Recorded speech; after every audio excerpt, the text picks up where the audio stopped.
Let's jump off this cliff! Ah! Hello everybody, welcome back to a brand new episode of Brain Blaze. I, as always, am your friendly neighborhood host, Simon. I'm here, what am I right? In this case, Dave. Thank you, Dave. Round of applause has written me a script, even more Darwin Awards. Oh my god, because Darwin Award videos always do well, and we gotta milk the shit out of that fuse. Get those views! That was really violent. I don't know, that's not how I'd milk a cow. I remember when I was a kid, I went to like this, it was like a petting zoo / farm. I went there several times, I'm not sure why. It was probably like one of the places my parents used to take me because it was like nowadays I'm like, good places to take the kids, remember them, go there often because it's like, cool, the kids can just do some shit. I can like slightly relax in the way that a father, mother, my wife as well can relax when you got kids, which is like just 5 minutes of peace somehow and you're like, oh my god, they're milking cows. But it wasn't a real cow. What? At this petting zoo I went to as a kid, it was just this like big wooden cow or whatever, and underneath was this kind of replica of a cow's udder, and you'd milk it and like water would come out. I haven't thought about that in 30 years and here I am. We haven't even got into the episode at all, have we? Let's go. It seems like only a few days ago that I last submitted an invoice to Simon for a Darwin Award script. Yes, Dave, because we milked that shit. Let's go. Let's go. There is a good reason for that. It was only a few days ago, relatively speaking. However, seeing as these videos consistently receive about 250,000 views, yes, I'm fully on board with continuing to milk that cow. Unfortunately, same analogies. Dave, you and I, same page. Unfortunately, I must start this video with both an apology and a retraction. During my previous script, I told you that neither I nor anyone else had done anything that qualified them for a Darwin Award. While this is strictly true, when discussing the Darwin Awards with a friend of mine in the pub not long ago, I was reminded of the following incident during my late teenage years. Wait, Dave, it's not you. But did you die? What? I had a friend referred to as Other Dave. Oh, okay. Did Other Dave take himself out of the gene pool? Oh my god.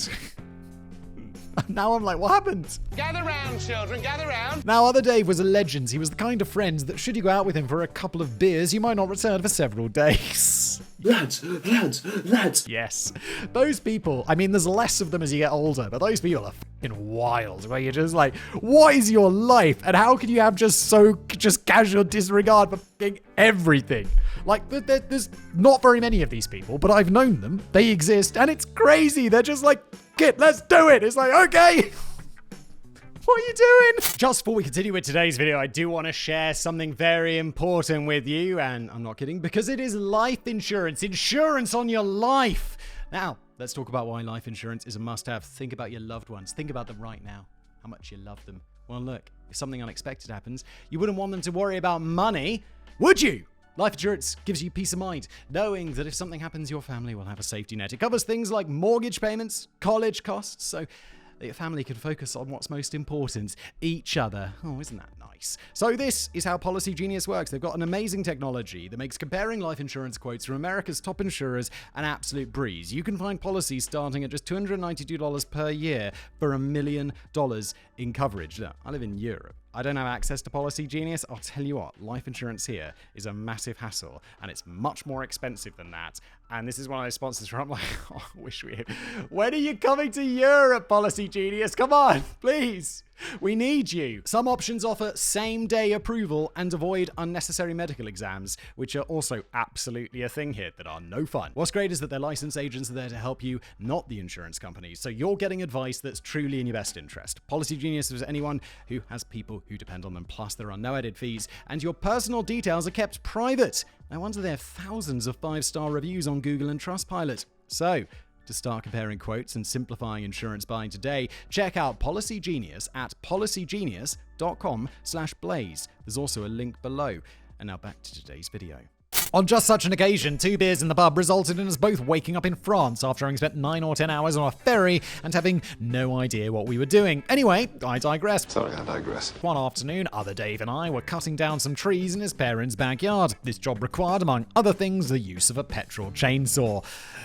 Oh, oh, As we went about tackling a particularly large tree, I took the opportunity to refill the chainsaw's petrol tank. Now, because it was a particularly hot day and the fuel in this can was quite warm, I did not notice that I had spilled quite a lot of it onto my shorts and t-shirt. Dave, what's about to happen to you? I know you survived because you're writing this. Spoilers. But goddamn, this job done, I proceeded to roll myself a cigarette and light it. Dave, this isn't Zoolander. What are you doing?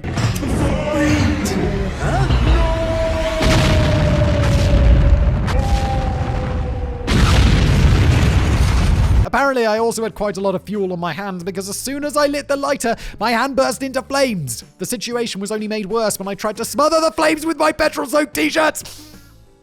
Ah! If other Dave had not taken the opportunity to rugby tackle me into his parents' fish ponds, I could have been in serious trouble. As it transpired, I only suffered a few minor burns. But if his parents had not had a fish pond, I may well have been the character in one of these Darwin Award stories rather than the person smugly writing about them.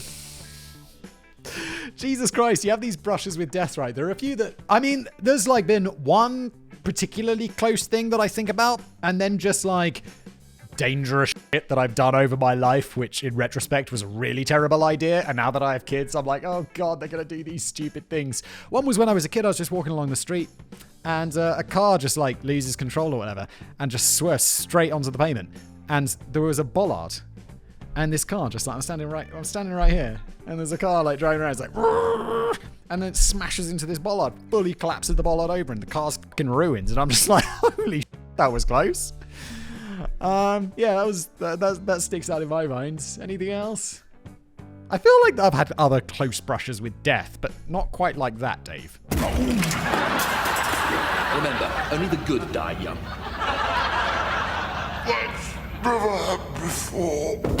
With that out of the way, let's take a look at some of the people who've done the world a favor by removing themselves from the gene pool. Oh, also, this wouldn't be a Darwin Award because it wouldn't be my fault. It was just a brush with death. Tombstoning footballer. For those of you not aware, tombstoning involves jumping off very high cliffs into the sea, and it is awesome. Yes, can attest that. It's awesome. Again, not something I do these days because I'm afraid. And when I turned 30, I was like, oh, I can die. I see what this is. Death is now a possibility. And I used to do this, and it's awesome fun. And now I'm like, oh, it's quite dangerous. I tried this out during a trip to the south of France about 10 years ago. Nothing quite compares in terms of the adrenaline rush. However, there are a number of other factors to take into consideration while engaging in this incredibly dangerous pastime. Arguably, the most important of these is to ensure that whatever water you're jumping into is deep enough. Help me! I can't swim! I'm drowning! Oh, yes, of course. I'm not jumping into until I see someone else jump into it first, or I've gone down there and I've swam around. I'm not just randomly jumping off a cliff into water. That's insane. You also got to be like, if you can't get down there and check out how deep the water is, how the f*** are you going to get back out afterwards? You're just going to drown. It's a professional Dutch footballer, Morad Lambarati. Lamrabat. On the 12th of May 2022, while on holiday in Mallorca, Lambarat, presumably interested in doing something exciting after having built a career playing the most boring game known to humankind. Come at me, bro. Dave and I, same page again. Football is fucking boring. Come at me, bro. Or as you Americans like to call it, soccer. It's like, literally, a game can end with no one scoring. What the fuck sort of sport is that? Tennis, people are scoring like every 30 seconds. Well, he decided to have a go at tombstoning. Unfortunately, he did not choose his spot with the necessary care and attention. Stopping only to instruct his friends to film his death-defying stunt attempt, he jumped off the cliff and began falling 30 meters straight down. That is a really great example of a horrible idea. You maniac. Presumably, it was at this point that he realized his mistake. It was at this moment that he knew. He f***ed up. Although the distance between the cliff and the water may have looked small from so high up, it was, in fact, a good 10 meters away. Given that by the time he hit the rocks beneath, he was traveling at approximately 55 miles per hour, he didn't stand a chance. Oh my God. I know this is about Darwin Awards and people dying and stuff, but somehow this took me by surprise. That's just insane, my dude. What the fuck? Although this can't be confirmed, it is believed that large quantities of alcohol may have played a serious part in his poor judgment. What the fuck are you doing around cliffs if you're so drunk? Just don't do it. Don't, like people say, don't go swimming when you're drunk. Don't jump off cliffs into the sea. What are you doing? Terminally thirsty. On the evening of the 19th of April 2022, in an Italian supermarket, an unfortunate burglar attempted to defy the laws of physics. You cannot change the laws of physics. Laws of physics. Laws of physics. Cannot change the laws of physics. Laws of physics. After waiting for everybody to leave, the gentleman in question broke into the supermarket in an attempt to relieve the premises of some of the cash that it was storing. Apparently forcing your way into a locked building is thirsty work, so before getting down to business, our would-be burglar decided to get himself a drink of water. And the thirst I feel is like very intense. Rather than taking the sensible option of removing a bottle of water from one of the shelves, this genius decided to take one from a stack in the storeroom. Oh no, it's going to drop something on top of him, isn't it? But oh no, not from the top of the stack, from the very bottom, you tiny brain, what are you doing? This obviously caused the towering stack of crates to become unstable, and they collapsed upon him, crushing him to death. He was not discovered until several hours after the store opened, when staff members finally decided to deal with the inexplicable collapse of the stored water.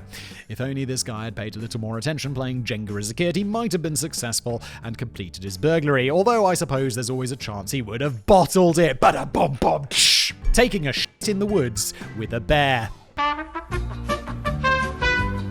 Have I told this story before? Bing, bing, bing, bong, bong, bong, bong. Get those lights off. Bing, bing, bing, bing. I went to Chernobyl, like, many years ago, and I was there with a couple of mates of mine, and we're getting the tour around Chernobyl, and my mate's like, dude, I really gotta take a shit. And I'm like, bro, where are you gonna take a shit? Like, we've got these what's it called? You know what I mean? The radar radiation detectors, Geiger counters. It's a machine that goes ding. We've got these Geiger counters, and the tour guide's like, stay on the path, don't wander off into the woods, there's pockets of radiation, you don't want to do that. And my mate's like, dude, I just gotta shit right now. And I'm like, okay. And so we're on the tour, and he like holds back a little bit. He dashes off into the radioactive fucking woods and just takes a shit. And then he comes back and he's like, you know what the worst part about taking a shit was? I thought that what I was carrying was wet wipes, but it was like kitchen wipes, and they're really sore on my ass, and they smell like banana. It's like, what are you doing? And to that day, it's always been, does nameless friend in the woods? And he does, the radioactive woods. We've all been there. He's alive, though, still, somehow. Driving along when all of a sudden you desperately need to relieve yourself, while many of us wouldn't think twice about pulling over, walking into the woods, and going behind a tree. Well, hello, Mr. Fancy Pants. If I personally came across the same thing as this next guy, I would seriously consider just risking the extra laundry. On the 5th of May, 2018, in Odisha, in India, Prabhu Bhattara was driving some family members home from a wedding. We can only assume that he'd eaten too much questionable buffet food, because about halfway through the drive, he found himself in desperate need of the facilities. Pulling the car over to the side of the road, he set off into the bushes. I don't think I've ever, while driving, so desperately needed to take a poo that I've pulled over and taken a, like, nature I don't keep tissues or, like, toilet roll in my car, because it's never happened to me that I've been in this... I've taken shit in the woods plenty of times, but never while I've been driving have I been overcome by the urge. I've always just been like, I'm sitting down, so that helps, you know? Just keep it in, get to the next petrol station, and then take a shit in their horrible facilities. As he picked his spot, he noticed that a few meters away there appeared to be an injured bear behind a tree. Oh, Jesus. As I mentioned previously, if it were me, I would have at the very least found somewhere else to go, but not Mr. Bhattara. You gotta go. Was he in the middle of his shit? As he picked his spot? No, he hasn't even started taking a shit. Yeah, what are you doing? I don't care how desperate you are. You leave. You shit yourself and drive home naked. It's fine. You can use the, like, other material on your trousers to, like, clean yourself up a bit, and then maybe take your shirt off and fashion it into some sort of Tarzan style, like, underwear, and then drive home and be like, and they'll be like, what happened to you? It's like, oh, well, I shit myself. And they're like, dude. And then you'll be like, well, the other option was taking a shit and there was an injured bear. And they'll be like, I'd have done the same. Get in the car. You smelly bastard. Oh, dude, I was at lunch yesterday. This was intense. And we're just like sitting outside at this nice restaurant having some lunch. And my son keeps saying, boo, boo, boo, boo. And so me and my wife are like rotating, taking him to the toilet. And it's like literally 10 times. And he goes to the toilet. He doesn't do anything. He goes to the toilet, doesn't do anything. And my wife is like, I'm sick of this shit. Like, next time he wants to go, I'm just going to take him over there. He's going to sit down. He's not going to take a shit. Like, just in the parking garden area, like between the parking area and the garden of the restaurant. The restaurant was very empty. For some reason, we were having lunch at 4 o'clock in the afternoon. Not important, but just to illustrate that it was empty. And my wife's like, okay, next time we're going to just take him over there. He's going to squat down. He's going to do nothing. Because otherwise we have to go into the restaurant, walk past all the people who must think we're fucking insane, and then come back out. And so she takes him over to the corner. The next time it happens, it was her turn. And he just squats down and he takes a fucking stinking giant shit right in the garden of this restaurant. And it's like, and my wife just looks at me and I'm like, what's up? And so I go over and she's like, he took a big shit. I'm like, oh, fuck. So I have to go back in to the toilet. All the people think I'm insane. I grab like a ton of toilet paper and I go back into the restaurant in the garden and I just pick up this giant stinking... It was like half the size of his body, I swear to God. Pick up this giant stinking shit and I touch it with my hands and there's child shit on my hands and I'm scooping it up and I take it over to a bin that's like on the street outside. I throw it in the bin and the bin's full, so it's kind of sitting there at the top and I try to poke it down and I get more on my fingers. Then I go back and I check on my wife and she's like, he's still there. And I'm like, what's going on? And she's like, oh, he's taken more shit. And I'm like, oh, for fuck's sake. So I go back into the bathroom. The people think I'm insane. I get the shit off my hands, thoroughly wash them. I walk out with even more toilet paper, clean up some more shit, go back inside. The people think I'm insane. On and on. Children. Why? Why? Let's get back to the story. As I previously mentioned, if it were me, I would have at the very least found somewhere else to go. What are we talking about? Oh, the guy's going to get eaten by a bear. Spoilers. But not Mr. Patara. Not only did he do what he needed to do, but when he had finished, instead of beating a hasty retreat to his car, he decided it'd be a good idea to take a selfie with the injured animal. What the f*** are you doing, Patara? Don't be doing that. The best that can be said about this bad decision is that he would never make another one. In spite of repeated warnings from his passengers, he approached the bear and why are they so close? Why are you taking a shit so close? If I was taking a shit in the woods, they wouldn't be within earshot of me taking a shit. They're in eye shot. They can see you. They're very close. They're talking to you. Weird. As soon as he reached it, he discovered that it was not, in fact, as injured as he previously believed. The animal lunged forward, pinned him to the ground, and killed him instantly. Instead of attempting to assist the designated driver, it appears that his family members elected to film his death on their mobile phones. Fucking hell. I hope that whoever was the designated driver for his funeral displayed more sound judgment. Roadside salvage. In the UK, at least, if you run over an animal, then you are not permitted to recover the body, take it home, and eat it. Oh, I thought that you could. I guess that's just an urban legend. I think that I might have known that that's an urban legend. First off, I'm insulted you only think I might know that. I definitely know that, as well as all other facts. However, anybody following behind you is bound by no such legal restriction. Is that true? In fact, that's what I've heard. Yeah, sure. And I'm just wondering, that sounds like such a strange... It sounds like the sort of law that would be an urban legend, but it's probably true somehow. I always thought it was a little unfair if, for example, you hit a deer, then the chances are that you're going to have to buy a new car, so a few free dinners probably wouldn't go amiss. Malaysia, it seems, has no such legal restrictions. On the 28th of January 2018, Zaim Kosnan was driving home when by the side of the road, he spotted a 12-foot python. Given that in some parts of Malaysia, grilled or pan-fried snake is considered to be something of a delicacy, he decided that his luck was in. Wait, he didn't run it over. He just sees a living snake and he's going, I'm going to come back and kill that. That's fucked up. What? Just stay in your car and run it. Just build up some speed and run that bitch over. Let's go. You're about to be killed by a Zamboni. Briefly returning home to collect some gloves and the sickle. Are you going to kill it with a fucking sickle? What the fuck? He returned to find the snake at the side of the road where he had left it. It's unclear as to whether he knew it or not, but this snake was in fact completely alive. If he didn't know, he soon did, as when he attempted to pick it up, the snake made its displeasure known. Wait, I said he was coming back to kill it with a sickle. He's just using the sickle to collect it? Displaying breathtaking bravery/stupidity, he persevered and eventually drove off with his prize. Now you might think that once he had wrestled the animal into the boot of his car and slammed the lid, the fight would be pretty much over. Oh my god, he's going to be driving the car and the snake's going to escape from the boot like snakes on a plane style. I have had it with these monkey-fighting snakes on this Monday to Friday plane. And like slither around his body while he's driving. Had he been driving a car, you might be expect. But our snake wrangler was too cool for a car. He attempted to transport a very alive, very angry 12-foot python to the back of his house on his fucking motorcycle. Bro, no. What are you doing, you fucking idiot?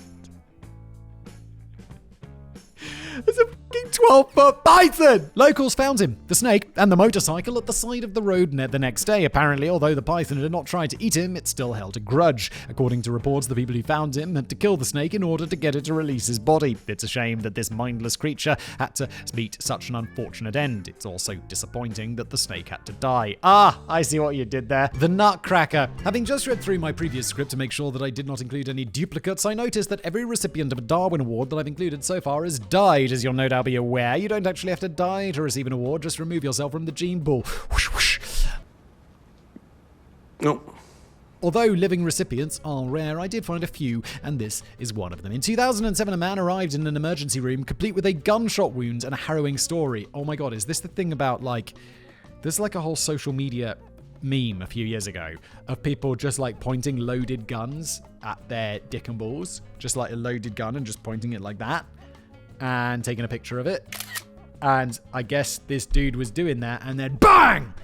No more pee-pee. Apparently, this unnamed gentleman had been enjoying a few drinks with friends at a party when the urge to urinate became unbearable. Rather than wait for the toilet to become occupied, he went outside and proceeded to pee off the deck. It was at this point that he became the victim of a drive-by shooting. While in mid-flow, a car pulled up. Somebody leaned out the window and shot him in the groin. According to the duty nurse, I examined him and found a small caliber entry wound in the anterior base of his penis out the mid-shaft and into the right testicle and into the right thigh where the bullet lodged.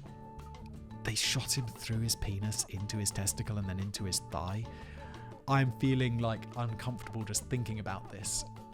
So, how is it that this unfortunate individual is the recipient of a Darwin Award? I don't know, Dave, maybe because he got shot in his fucking cock. I mean, somebody else did it, didn't they? Oh, wait, because he's got to have done it himself. It did not take the nurse very long to ascertain that he was, in fact, lying. After a brief examination of his white jeans, she discovered unmistakable powder burns in the waistband. When she confronted him with these, he told her the truth. Apparently, he had indeed been at a party, but had actually shot himself while playing quick draw with a friend. So, apart from looking like a complete and total idiot, why did he come up with this elaborate ruse? Well, due to the fact that he was currently under investigation for a weapons violation. He should not have had a gun at all, let alone be carrying one in his trousers and playing childish games with it. Was this Hunter Biden? Although the information on the case is scarce, the fact that he was issued with the award indicates that he will at least not pass on his stupidity to any future children. We can only hope that the weapons charge stuck and that he's no longer allowed to own firearms of any kind. Yes, for his own protection. Good lord. Although if you shot yourself in the dick, you're going to be like, yeah, no more guns for me. No more. Like, I bet if I shot myself in the foot, I'd be like, oh, it was an error. I won't do it again. Shoot myself in the dick. No more guns. That's it. No more guns. And we all went, yeah, right then, that seems fair enough, really. Eternal rest. The last entry is another first, at least for the entries that I've written across several videos. Statistically, the vast majority of Darwin Awards are men, which, to the surprise of nobody. It appears that on average, women are far more likely to consider the consequences of their actions in advance. I don't know why. It's like, yeah, women are, aren't they? They're just better at that. Men are just like, let's do it! Women are like, have you thought about this? Men are like, yes, very briefly! Let's jump off this cliff! Nevertheless, stupidity comes in all shapes, sizes, and genders, and this entry proves just that. Well, it's good to be like on Brain Blaze. We treat people equally. We're not sexist. Genders, the same. I mean, they're not the same, as we just discussed. Women think about don't they? In 2016, Culpeper resident Sydney Zelaya Gonzalez and her friend had a problem that many of us have probably experienced at one time or another. It appears the friend was moving house and in order to make the moving process easier, had hired a Chevrolet cargo van. Can't say I've hired a Chevrolet cargo van. Sadly, although this van proved sufficient for the majority of her moving needs, she could not get her king-size mattress inside. After much deliberation, the pair decided that they would simply place the mattress on the roof of the van. After all, they were only traveling a short distance and it wasn't raining that day. Once the mattress was in place, they discovered that they had another problem. I just bought a mattress, by the way. I've had like been sleeping on an IKEA mattress for like the last several years of my life. I don't know how much they are, like a couple $100 equivalent or whatever, like standard ass IKEA mattress. And I'm like, I've talked about this many times, but like, I'm renovating a house and right now it's like, it's almost done. We're buying some furniture and I'm going to get a nice mattress. I'm gonna get a nice mattress and I go to the store, like the nice mattress store. Like, Fucking hell. Mattresses get nice! This mattress has fluff, stuff, inner springs, outer springs, and Flexicoil. Ooh, look at the sparkle. There was a mattress in there. There was like tens of thousands of dollars equivalent. I didn't buy it, but I did spend more than I thought I would on a really nice, it was like a British mattress, like from some fancy ass company. I'm like, Jesus Christ, this costs more than my first car. I'm like, but it's so comfortable. No rope, no bungee cords, nor anything else that they could use to secure the heavy, slippery item in place. It was at this point that Gonzalez had a fantastic idea. She would simply lie on top of the mattress for the duration of the trip. What could possibly go wrong? Obviously, many things. But in this case, about halfway through the journey, the van accelerated a little too quickly, and both the mattress and the lady lying on top of it succumbed to physics. Physics, eh? Physics. Physics. Physics. Physics. Physics. Physics. Physics. Physics. Physics. Physics. But when he's getting all this down. Gonzalez died at the scene. According to one police officer who attended the incident, quote, "This was not a joyride. It is a bizarre case. I don't remember ever having to deal with a situation like this." You're an insane person. I mean, what are you thinking? Not the officer, obviously, the woman who did this. I agree with the officer, it is a slightly unusual case of the Darwin Awards because it involves the stupidity of two individuals. Although I did several searches, I was unable to ascertain whether or not the driver was ever charged with any offence. No, I can't imagine they were. I mean, it's just like shared idiocy. However, I imagine that any competent lawyer could put forward a fairly solid case for manslaughter. Or, if that's what you're facing, for like accelerating a van too fast with your mate on top of it, then your lawyer's terrible. You should be going for way less than manslaughter. As far as I'm aware, no country in the world has ever charged anybody with causing death by extreme stupidity. I think that the word for it in English is even horseplay. Like when someone dies via horseplay, it's like, well, it's not murder, it's not manslaughter, it was just horseplay. It's really unfortunate. Although, given the way that the world is going, it may be worth attempting to have such a charge enshrined in law. It was the Horseplay Act 2024. I was going to say that this brings us to the end, but given the incredible popularity of these videos, I'm not sure it will be long before a request to create another one lands in my inbox. Honestly, Day, just get cracking now because it's going to happen, isn't it? Because of all those views. If I may, I'd like to leave you with a few parting words. The vast majority of people like to think of themselves as solid, upstanding, sensible members of society. However, as I and the burn on my shoulder can verify, all it would take is a momentary lapse in concentration, and you too could become the recipient of this prestigious award. And thank you for watching. And we gotta milk the shit out of that views. Get those views!